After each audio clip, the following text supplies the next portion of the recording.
Hello and welcome to my YouTube channel. Myself Abhijit. In this video, we are going to learn about how we can customize Azure DevOps project templates that can help you to accommodate your business needs. So, if you are familiar with Azure DevOps, uh, you must be knowing it. It has everything that's help you to build your product starting from envisioning to put it into your end user hands. So Azure hosted DevOps service has everything that enable your end-to-end delivery using excellent traceability.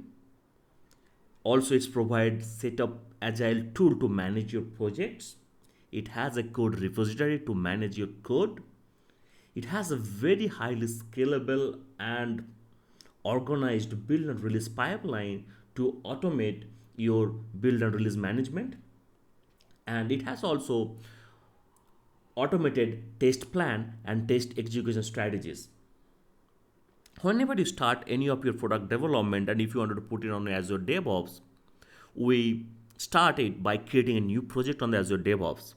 And then we pick up one of the templates. That templates define how you want to control your work item tracking and process. Those templates are such as could be basic, it could these are agile, it is CMMI, it has Scrum. So by default we have four basic templates. But sometimes to accommodate your business need, you may need to do a little bit of customization on those templates. Let's try to understand how we can do that. So we'll start it by creating a new project in the Azure DevOps. So I logged into my Azure DevOps account. From there, if you have a admin access and you have an access to create a new project, you should be able to see the new project option in the main menu window where you can see the list of all the projects. I'll go and click on the new projects. I'll just give some name like let's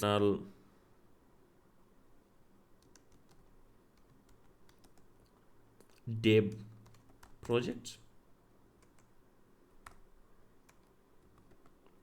I'll keep it as a private. You can put some description if you want. Once you go to the advanced section, you will see the version control as a git and work item process. So, and that's what we're going to spend some time today. So if you see you have the basic process like agile, basic, CMMI and Scrum. We'll go, we are not going to get into the details of each of them, but I just trying to let you know how you can customize them whenever you need it. So by default, the Agile is selected. I'll go and create the project. It will take a while and then it will redirect to your the newly created project in the Azure DevOps. So you have the project section, and this is the new project we have just created. For any of the Azure DevOps project, we will have five main, or I can say the key components. The first thing is the overview section. That overview is like it that talks about the real-time insights. So it can have a lot of dashboard. It can have a contain your project stats. It can has like deployment results. You can create a customized dashboard. You can just provide there. It has a wiki section that can help you to put your project documentation. The board, right? The board is where maximum the actions start, right? If you want to manage your project, you manage it from the boards.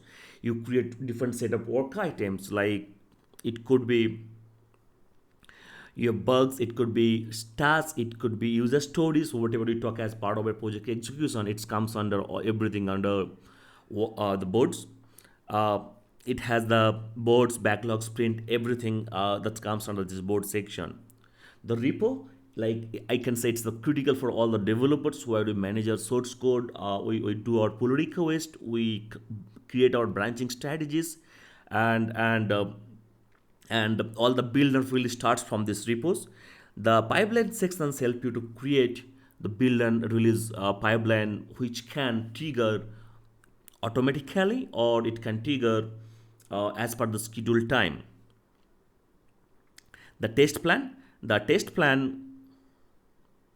can help you to create your automated testing.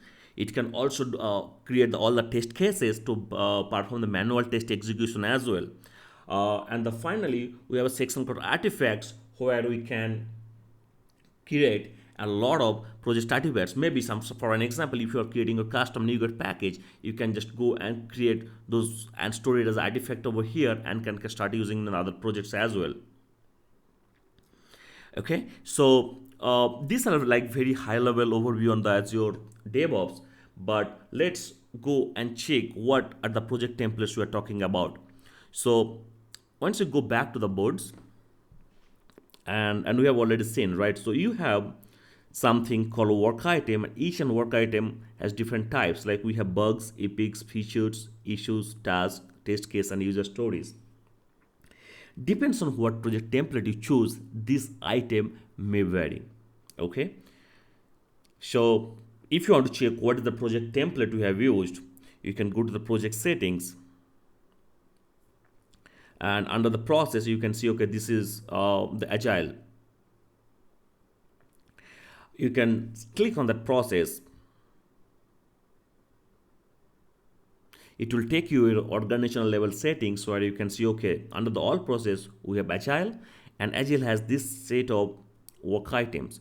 I'll just go back and click on the all process here, and you can see we have the 4 basic set of processes available in the Azure DevOps. For an instance, if you just go and click on basics, and you have all the few set of work item types which are epic, issues, tasks, test case, test plan, and test suite. Similarly, if you go back and check for an instance on the Scrum has, you can if you notice that there is one light item called product backlog item. So depends on the types of the projects types you have chosen, template chosen, this may varies, and this all based on your project execution. But here what I'm going to learn it, and you will find a lot of documentation. I have given some of the documentation links in the descriptions, but this project this video is specially for to look into how we can customize in case when we need. So let's go back to the all process, and I go to the agile by default because the project we are using right now that is using this project templates. So if you go to the projects, we can see all of the list of projects available here, and different types of backlog levels, that okay, how your project is organized, and different state of label, how the hierarchy is managed. Like it has epic, it has features, then it features has user stories has task, and then we have 2 other org types, bugs and issues.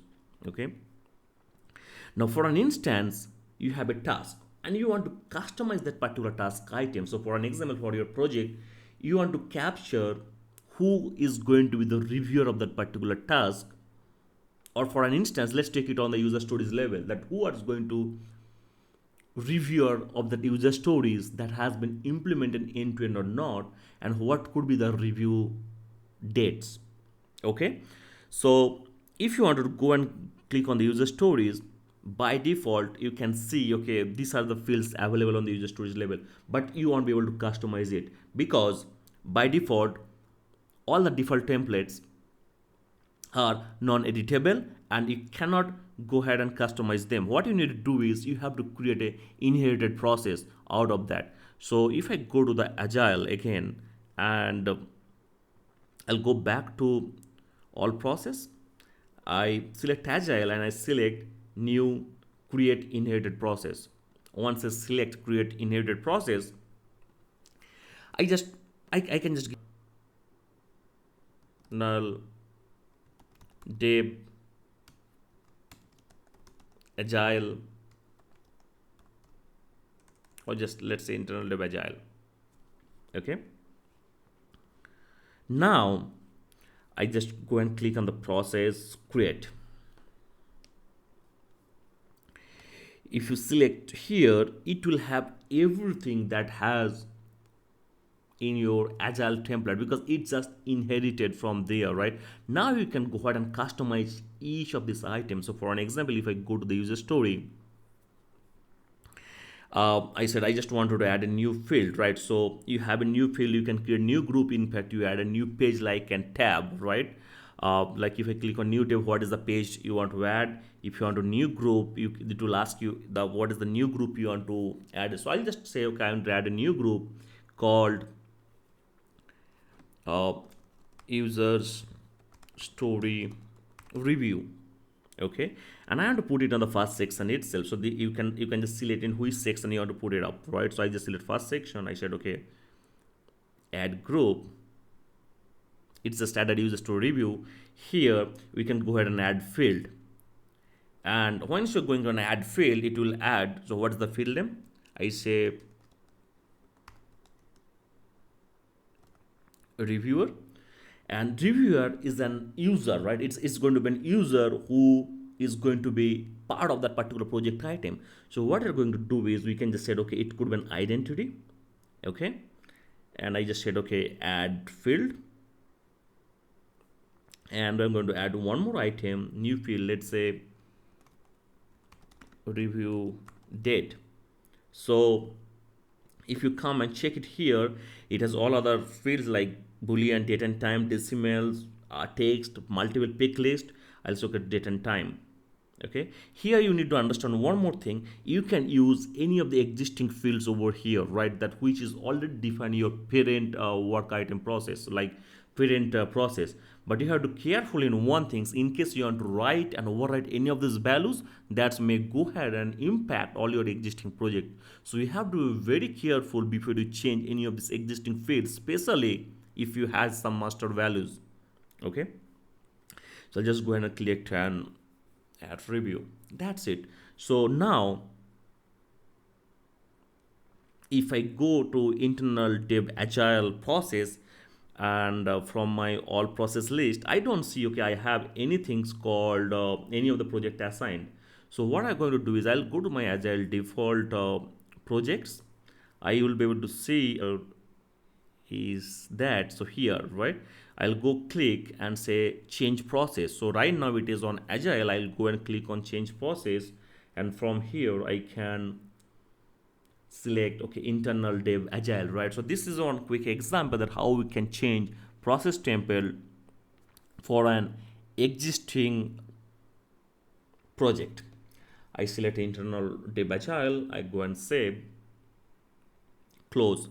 Now I'll go back to my Azure DevOps account. I select internal dev projects. Let's go ahead and check the work item again. In the work item, if I want to go and create a new user story, this will be a little different than the default templates. Here I can see okay, I have some section called user story review where I just need to mark it. I'm just going to the reviewer and what is going to the review date. So this is one of the example that how you can add or customize existing field. You can just make them okay, this reviewer is mandatory, whether it's mandatory or not, everything you can define while you customize this process template. The second thing that what we're going to talk here is adding a new process template or adding a new field altogether, right? So I'll just go and discuss the change.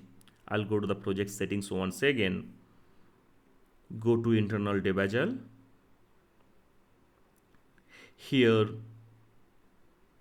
you have an option called new work item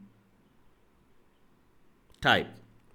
I select a new work item type, and let's say you have something different than work item which you want to track as part of the project, and you want to manage it on the DevOps itself. So for instance, I just give the name as for an example, let's action. Okay, and you can choose what types of icon you want to choose. Those are the default icons. So I'll just pick up one of these. I can choose some of the colors just to look and feel and just create it. Now you can see you have a new work item type called actions created. You can add new fields. You can uh, configure how your entire work and time is going to look. Okay, so I'm just going to add a new field, and let's say required, and I'll say it's a, let's say, boolean field. And if I go to the options, it's I said okay, it's a required, and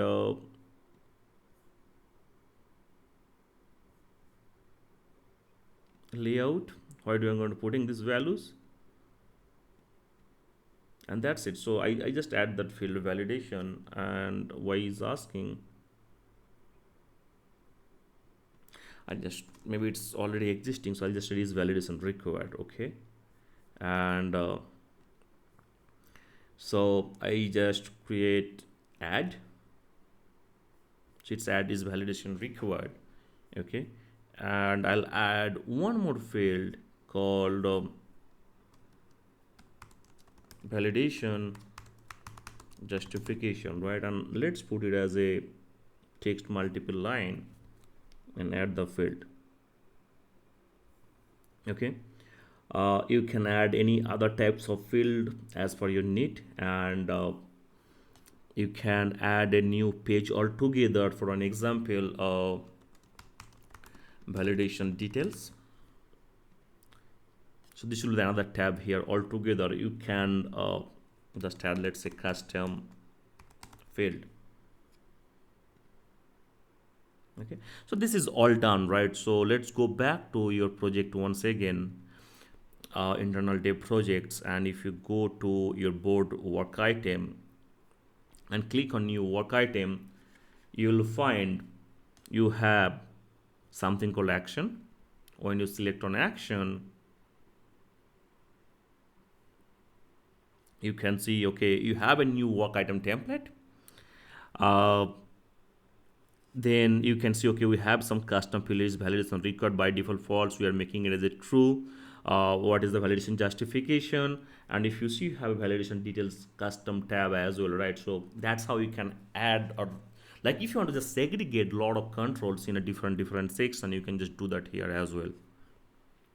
So now let's say, is validation required, right? So this is one of the example that how you can create custom action. Like, so for an example, new action, and I set a validation full, and this is justification, right? And I just save it. If you go and check your like work items, you should be able to see, okay, there is a specific type of new action has been created. Okay, you can filter on all those custom fields as well. So now if you go back to the same work item, and if you, let's say, wanted to apply some business validation, like let's say, if by default we are setting as a false, if you are making it as a true, justification has to be there, right? So why you are validating this particular action, right? It could be anything. I'm just giving a simple example, right? So let's see how we can implement this kind of custom rules. Okay, and also if you go and check the state, right, in the state you have only something called new, active, and closed, and if you want to change this kind of states as well, so I'll go back to the project settings.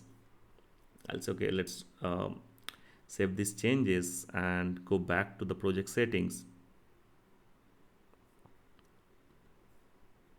Okay, let's go discard and internal dev agile. I'll go to the work item called action, edit. Here, go and click on the action, And for an example, if you go to states, it has like new, active, and close, right? So here you can just remove it or edit it, and you can say, okay, for new, what types of state category you want to give. Okay, initial state, what we can say, for proposed, I can say, okay, this is a design.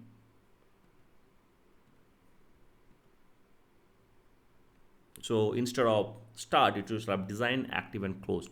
So this is the way you can just customize it, right? So now if you go to the rules, these rules can help you to build custom business validation based on the different fields. So for an example, if I create a new rule called action validation, okay, and when the condition, so what is the condition, like when the value, right? So I am going to mention, right, the value is equal which field, this is validation justification, right? If it's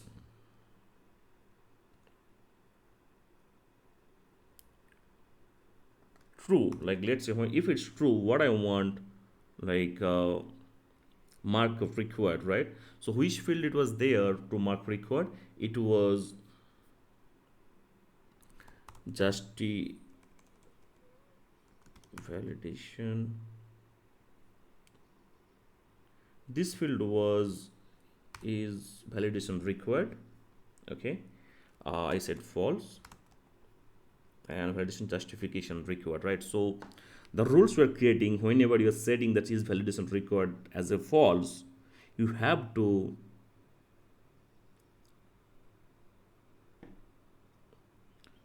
provide the required field, like why you are setting as a false, right? I would say it's not like a validation justification. It's like why are you saying that it's validation is not required, right? Or what we can just to make it more easily understandable, right? If we make it as a true, then only we just making as a validation justification. Why do we need to validate it? So that depends on how do you want to implement it, but this is the way that you can do that. So I'll go ahead and save it. Now if I go back to my this project once, and if I go to work item and go and click action,